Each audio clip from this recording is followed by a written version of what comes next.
जय श्री कृष्णा गाइस। माँ के बिना मायका नहीं। भाई की बहुत जिद करने पर सलीला बच्चों के साथ अपने मायके रवाना होली। विवेक जल्दी लेने आइएगा और हाँ, बार बार फोन कर जल्दी आने को कहते रहिएगा। सलीला क्या हो गया है तुम्हें? अनुज कब से आने की जिद कर रहा है। जा रही हो तो कुछ दिन आराम से रह कर आओ। भाई है तुम्हारा, अचानक इतनी दूरी क्यों? आराम से रह कर आऊं? क्या कह रहे हो? तुम्हें तो बस अपनी स्वतंत्रता से मतलब है, किसी दूसरे ही भावनाओं से कोई लेना देना नहीं। कह दिया ना, 2-4 दिन बाद वापस आने की जिद करना, बस यही एक कहा मान लो। रात की ट्रेन में विवेक ने सलीला व बच्चों को बैठा दिया। ट्रेन अगले दिन सुबह हैदराबाद पहुंचने वाली थी। ना जाने कितने विचार सलीला के मन को बेचैन किए हुए थे।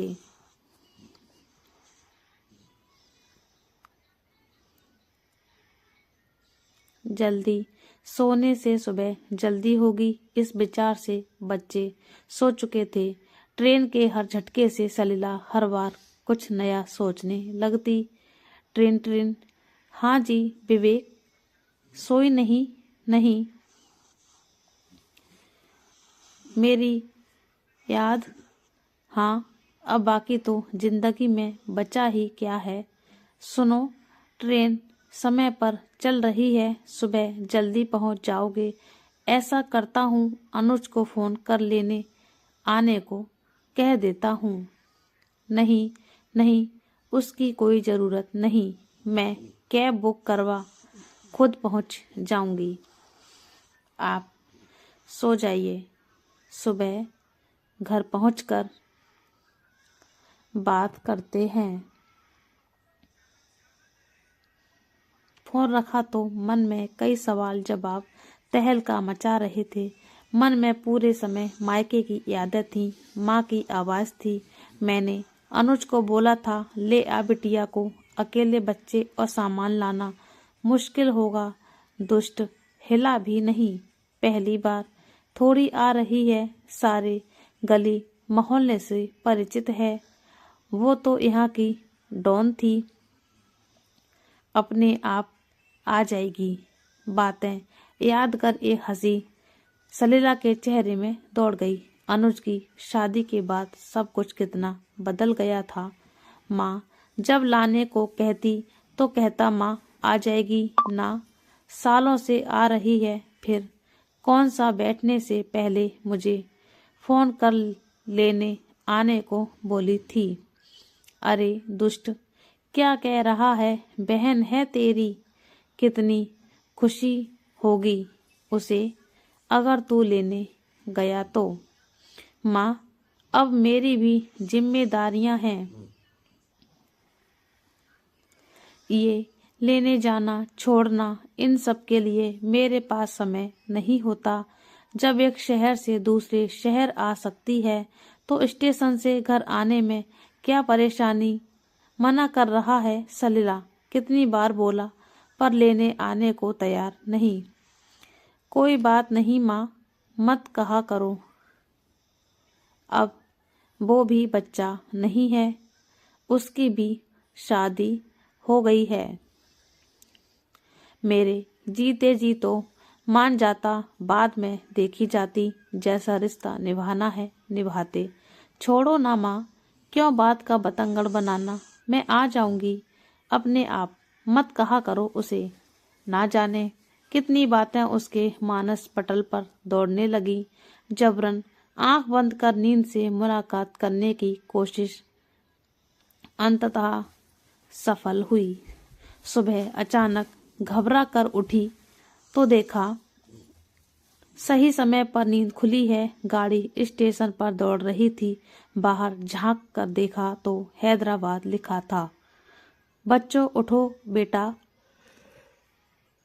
चलो हमें उतरना है, जल्दी करो, नीचे उतर कैब बुक करवा लेंगे। अलसाई आंखों से बच्चे अपना अपना सामान ले खड़े हो गए। मन में सोचने लगी, अभी तक माँ 10 फोन कर देती थी, पता नहीं घर का माहौल कैसा होगा। जाते ही किससे सामना होगा, वो अपना सामान कौन से कमरे में रखेगी, और भी ना जाने क्या क्या। जैसे ही बच्चों को उतार अटैची बाहर निकालने लगी, अटैची का वजन कुछ कम सा लगा। ला, ये मुझे दे दे, कुछ और सामान है तो वो ले आ। तू इतनी सुबह क्या जरूरत थी? पहले तो कहते कहते भी औरों को उतरने दे, बाकी बातें आराम से बैठकर करना। दोनों स्टेशन को चीरते हुए बिल्कुल मौन चलते रहे। बच्चे मामा से दुनिया भर की बातें करने में लग गए। सामान कार में रख अनुज ने सलीला के लिए आगे वाली सीट का दरवाजा खोल दिया। कैसी है? भाई के पूछते ही एक आंसू टपक पड़ा। मन आया सीने से लगकर जोर जोर से रो दे।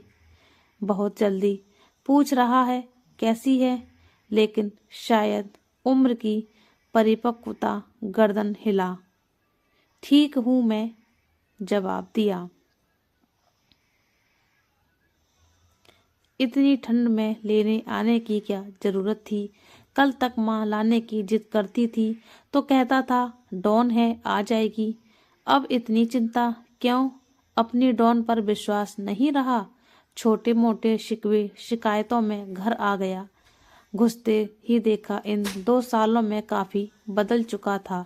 माँ का तुलसी का परिंदा गार्डन के बीचों बीच सुंदर सी पेंटिंग से सजाया गया था। सोच रही थी कितनी बड़ी हो गई हूँ, वरना ऑटो से उतरते ही मामा चिल्लाकर दौड़ती चली जाती थी। नजर उठाकर घर की दहली देखती। आज यहाँ कोई रौनक ना थी। उस दहली की रौनक तो माँ हुआ करती थी। जैसे ही दरवाजा खोला, भाभी बा बच्चों ने जोर से हल्ला मचाया, वेलकम होम। यकीनन ऐसा स्वागत इससे पहले मायके में कभी नहीं हुआ था।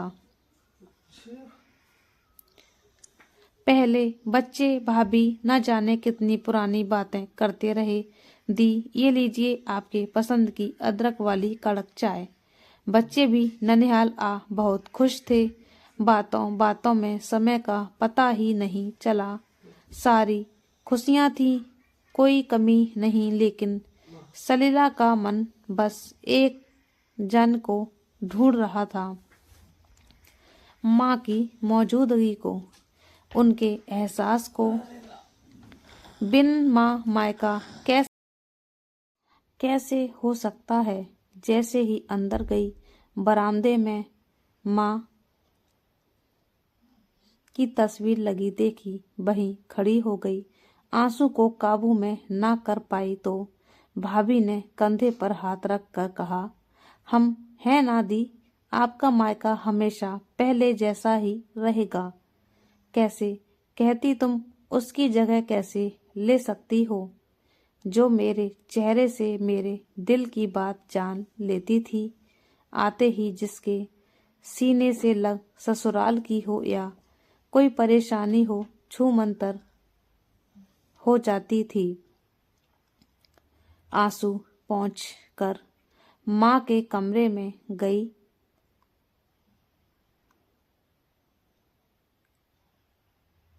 कमरा बिल्कुल वैसा ही रखा था जैसा वो चाहती थी।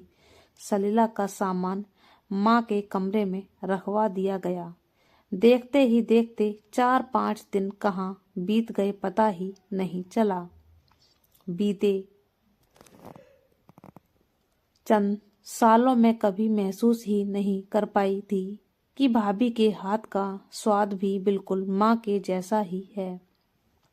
आज उनके खाने के स्वाद में माँ के हाथों सा जायका था। तुम्हारी सब्जी तो बिल्कुल माँ के हाथ सी बनी है, इससे पहले कभी ध्यान ही नहीं दिया। हाँ दी, सब कहते हैं माँ से ही सीखी थी, इसलिए उन्हें हर बार स्वाद में कमी लगती तो मैं आपके आने पर बनाती ही नहीं थी। वैसे उनके जैसे काम का सलीका मुझे नहीं, उन्हें हर चीज परफेक्ट चाहिए थी। सही कह रही हो, पापा के जाने के बाद माँ पर हमारी जिम्मेदारी आ गई थी। इतना निर्भर रहने के बाद भी एक मजबूत किरदार निभा उन्होंने अपनी जिम्मेदारी निभाई। शायद जीजा जी का फोन आया है।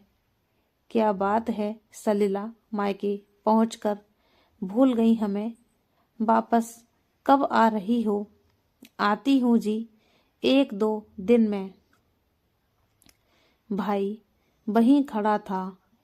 क्यों, अच्छा नहीं लग रहा यहाँ? हमने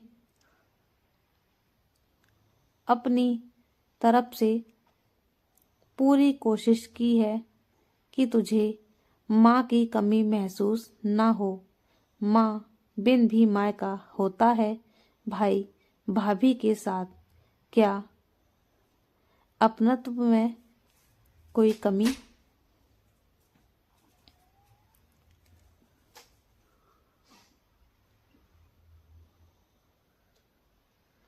कैसी बातें कर रहा है? एक बात कहूँ, ये चिंता फिक्र काश तूने माँ के सामने की होती तो उनकी उम्र के 2-3 साल और बढ़ जाते।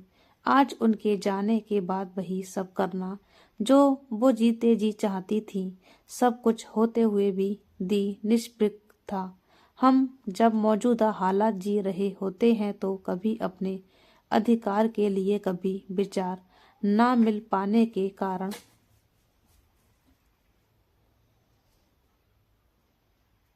और कभी माँ बाप की बातों को टोक समझ उस परिस्थिति के साथ सामंजस्य नहीं बैठा पाते।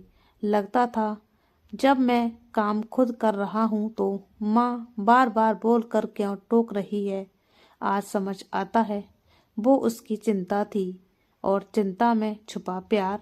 हम बड़े हो गए थे पर शायद उसके लिए तो बच्चे ही थे। ये सब उसके जाने के बाद समझ में आया। लेकिन तू है ना बिल्कुल माँ जैसी। सलीला को अजय की बातों में सच का आईना दिख रहा था। पूरे दिन मन भारी था। देखते ही देखते 15 दिन बीत गए। मायके की हर चीज में माँ की मौजूदगी आज भी थी। कल रवानगी थी, शायद इसलिए मन बुझा बुझा सा था। सब देर रात तक बातचीत करते रहे। अचानक भाभी को याद आया, अरे दी, माँ के कमरे में उनका एक बक्सा रखा है। वो शायद उनका सबसे अजीज बक्सा था। ये उसकी चाबी है। मैं चाहती हूँ आप उसे खोलें। ऐसा क्यों? माँ की हर चीज पर तुम्हारा अधिकार है। जब हमने किसी चीज के लिए कभी कुछ नहीं कहा तो आज ये संदूक और उसकी चाबी दी। माँ हमेशा कहती थी इसमें पूंजी है। मेरे बाद एक सलीला ही है जो इसकी कीमत समझ सकती है। बुरा मत मानिएगा, अच्छा हो इसे आप ही खोलें। कांपते हाथों से सलीला ने बक्सा खोला। दुनिया भर की कतरनों से भरा बक्सा। ऊपर से सब हटाती चली गई। पापा का कुर्ता पजामा रखा था। खादी का कुर्ता देख ले आया। इस बार खादी का कुर्ता संभाल कर रख, अजय के जन्मदिन में पहनूंगा। दुनिया आगे बढ़ रही है। लोग कोट पहनते हैं और आप हद करते हो जी। पूजा पाठ थोड़ी है, लेकिन अजय के जन्मदिन का अरमान मन में दबाए। पापा एक दुर्घटना का शिकार हो सब कुछ यहीं छोड़कर चले गए। शायद माँ के लिए पापा की पसंद का कुर्ता उस दिन से बेहद अजीज हो गया था। नीचे देखा तो भाई के मुंडन में जे कपड़े अन्नप्राशन के कपड़े रखे थे। हर एक चीज माँ की ममता से ओत-प्रोत थी। अचानक हाथ में वो गुड़िया आ गई जो सलीला कभी जिद करके लाई थी। सलीला अब जिद की तो चांटा लगने वाला है। माँ दिला दो ना वो गुड़िया। दिमाग खराब है तेरा, इतनी महंगी गुड़िया कुछ और ले ले बेटा। थोड़े दिन बाद तू इसकी तरफ झांकेगी भी नहीं। लेकिन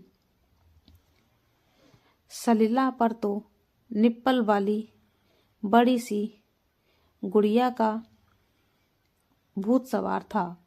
लाकर थोड़े दिन खेल उसे पटक दिया, पर माँ ने उसे हमेशा ये कह संभाला कि तेरी बेटी को दूंगी। कितनी ऐसी यादें उस संदूक में कैद थी जो शायद एक माँ के लिए बहुत खास थी। भाभी, क्या ये संदूक में हाँ हाँ दी? इसकी कीमत आपसे ज्यादा कोई भी नहीं समझ सकता। देर रात तक बात कर सब सो गए। सलीला मध्यम रोशनी में दीवार पर लगी माँ की तस्वीर को देखती रही। कहाँ चली गई माँ? सब कुछ होते हुए भी तुम्हारी कमी कोई पूरी नहीं कर सकता। पलक झपकते ही माँ साथ थी। सलीला, सारा सामान रख लिया ना? ये देख, ये साड़ी तेरे लिए रखी थी, रख ले इसे। माँ, ये तो तुम्हें मामा जी ने दी थी, तुम पहनना। नहीं, मैं पहनूं या तू, एक ही बात है। मैं ये रंग कहाँ पहनती हूँ, उसी दिन तेरे लिए रख दी थी। ये ले, ये अचार की शीशी भी रख। माँ, भाभी क्या कहेंगी? कोई कुछ नहीं कहेगा, ये मैंने चुपचाप तेरे पसंद की डालकर रख दी थी, रख ले बैग में। सुबह विदाई दी। चुपके से पर्स निकाल एक रुमाल में लगी गांठ को खोलने लगी और कुछ पैसे निकाल बिटिया के हाथ में रख दिए। ये क्यों माँ? इतना कुछ तो दे दिया, मेरा आशीर्वाद है बेटा। अभी पापा होते तो बिना कहे कितना कुछ करते। चल जल्दी कर, कुछ खाए बिना घर से नहीं निकलने दूंगी। ससुराल में ऊंच नीच हो तो बात वहीं दबा देना। खुश रहना। और इतना कह माँ ने प्यार भरी झप्पी दे दी। सलीला, सलीला सोती रहेगी, ट्रेन का टाइम हो गया है। हाँ माँ, कह जैसे ही आंख खोली भाभी सामने खड़ी थी। मन में आया कह दे, क्यों उठाया भाभी? माँ के सानिध्य में थी।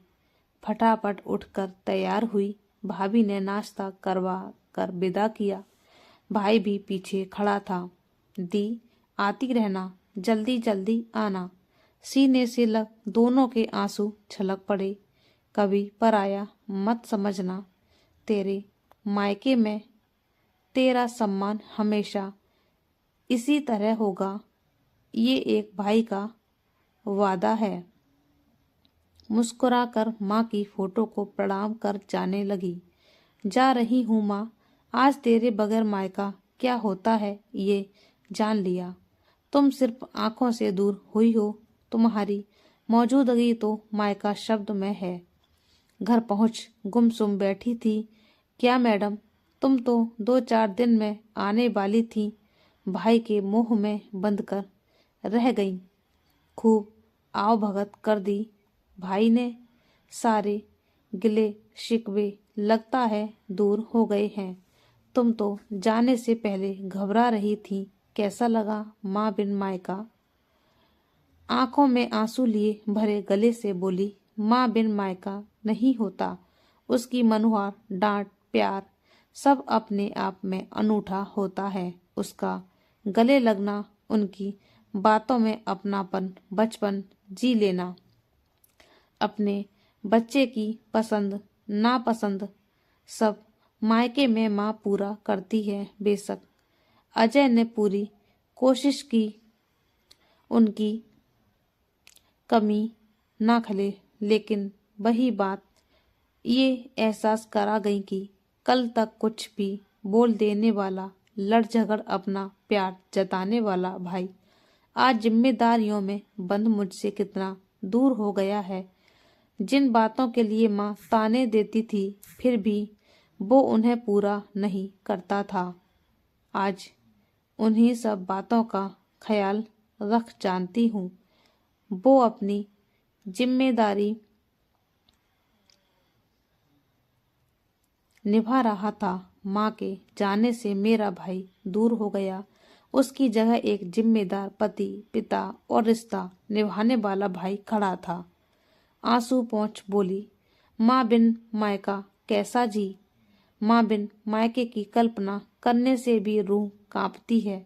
आते आते कह रहा था जल्दी आना, यही तो मायके की दूरी का आभास हुआ। पहले मन में जाने की एक उत्सुकता थी। माँ हर घड़ी कहती लाड़ो कब आ रही है। सच है विवेक, मायके में चाहे कितना ही आपका इंतजार हो पर माँ बिन मायका मायका नहीं होता। भारी मन से उठ चली गई अपनी लाड़ो को मायके का सुख देने। तो दोस्तों ये कहानी आपको कैसी लगी हमें कमेंट करके बताना। आप हमारे चैनल पर नए हैं तो चैनल को सब्सक्राइब कर लीजिए। जय श्री कृष्णा।